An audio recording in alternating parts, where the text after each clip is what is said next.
It is hello from West Virginia. No, okay. All right, enough of this. Well, anyways, let's go to joke of the day because that redeems the day. It is the best part of the day. So what kind of snake does your math teacher probably own? Not that this math teacher owns a snake, but if I did, what kind of snake would your math teacher probably own? A python. Isn't joke of the day the best part of the day? It really is the best part of the day. Okay, the second best part of the day is the midpoint formula. So let's take a look at how the midpoint formula works. What we're going to be doing is taking a look at the 2D coordinate plane. We're going to have 2 points in the 2D coordinate plane. Now they don't necessarily have to be in the first quadrant or the third quadrant. I'm just kind of giving us a nice big spread here. But one of those points is going to have coordinates of x1, y1. Remember those subscripts of 1 do not indicate exponent. It doesn't mean first power. It means this is the x coordinate and the y coordinate that go with the first point, which we could call P1. And then my second point is going to have coordinates of x2, y2. And again, those are not exponents. It doesn't mean square it. It means this is the x and the y coordinates that go with the second point, which we could call P2. Now, in order to find the midpoint, and midway, that's what a midpoint is. It's midway between the 2 endpoints. To find that midpoint of this segment that has these 2 endpoints, so here's my segment, here's the 2 endpoints. Think about what happens here. Being that this midpoint is halfway, midway between, basically the idea is taking these x coordinates and going half. In other words, cutting it in half. So the idea is that in order to find the x coordinate of your midpoint, you are going to average the x coordinates. That's how you get the x coordinate of the midpoint. Because let's think about it. How do you get an average? Any average.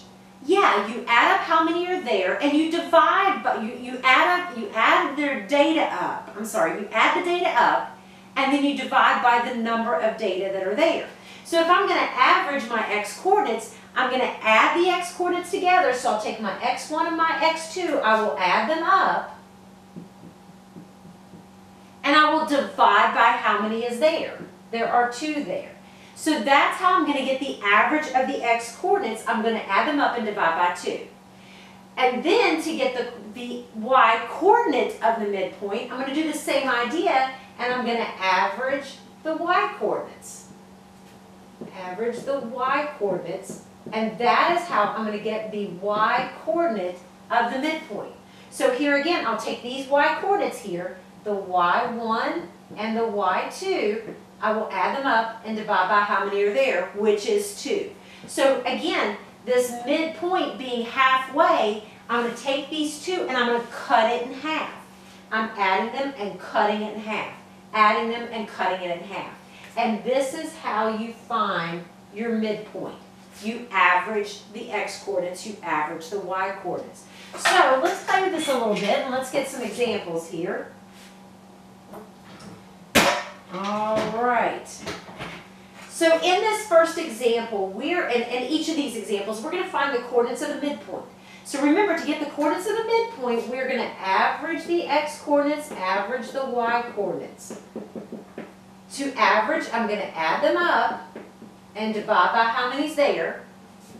And again, I'm going to add them up and divide by how many is there. So I'm going to add the x's and cut it in half. Add the y's and cut it in half.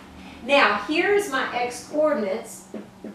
And remember, because addition is commutative, it doesn't matter if I add a 2 and a 3 or a 3 and 2. I'm going to get a 5 either way. So I'm going to add the x coordinates, and it does not matter the order in which I add them. I'm going to cut it in half. Same thing with my y coordinates. It doesn't matter the order in which I add them up. I'm going to cut it in half. So now then, when I take a 4 plus a negative 6, 4 plus negative 6 is a negative 2, cut it in half. 4 plus negative 2 is a positive 2, cut it in half. Now negative 2 divided by 2 is a negative 1. Positive 2 divided by positive 2 is a positive 1. There's the coordinates for my midpoint. So if I had a point at 4, 4, and if you go back and look at the picture that I had drawn, this would kind of be a 4, 4. And if I had a point at -6, -2, and this is kind of at -6, -2, the coordinates of that midpoint would be a -1, +1. So you can see, now this isn't quite a -1, +1. That's because it's not quite drawn to scale. But you can see, now I'm pretty close to that. And again, I'm not drawn to scale. But this would be the coordinates of the midpoint, the point that is halfway between the two.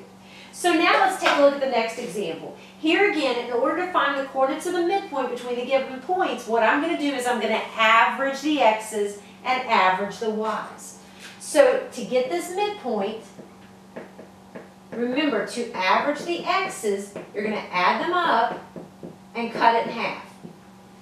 To average the y's, you're going to add them up and you're going to cut it in half. So now then, in order to add those x's, here's one x, here's the other x, and it doesn't matter the order in which I add them. So I'll do a square root of 50 plus a square root of 2, cut it in half. And here's the y coordinates, and once again, it doesn't matter the order that I add them. So I'll do a -6 plus 6 and cut it in half. Now, that -6 plus 6, that's easy enough because a -6 plus 6 is going to be a 0, and that's 0 divided by 2.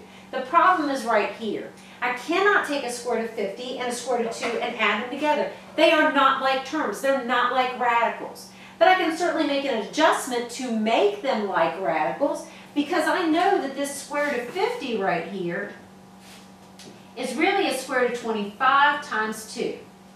And I know that if you can't recognize that the square root of 25 is 5, you can continue to break that thing down, and you know that 25 is 5 times 5. And remember, we are looking for perfect squares or pairs whenever we're simplifying a radical.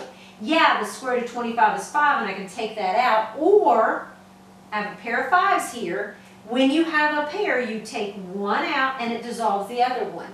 In either case, what's happening here is the 5 is coming out and the 2 is staying underneath. So this square root of 50 right here is really a 5 square root of 2, and that helps because now I can take a 5 square root of 2 and add a square root of 2. They are like radicals now, so I can add them up because this is 5 of these square roots of 2 plus 1 more of these square roots of 2, giving me 6 of these square roots of 2. So once again, what I do is I combine up those like terms, I retain what's making them alike.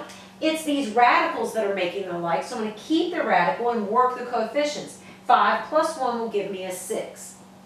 Now from there, we know that 0 divided by 2 is just a 0, but with this 6 square root of 2, remember, whenever you divide square roots, the quotient rule says, sure, you can divide both of them that are underneath a radical. But this 2 is not underneath a radical. So I cannot put these two together and cancel them out to be a square root of 1. I can't do that.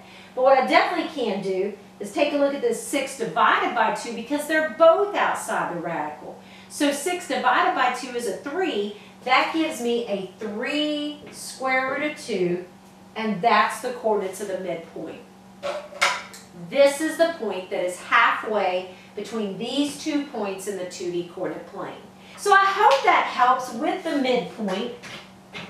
And remember, in order to get a midpoint, all you're going to do is average up your x coordinates, average up your y coordinates. How do you get an average? You add up the data, divide by how many pieces of data are there. So you're going to have 2 points. That means you're going to add those x coordinates and divide by 2 because there's 2 points there. You're going to add up your y coordinates and divide by 2 because there's 2 of them there, and that will give you your midpoint. I hope that helps. Have a great day.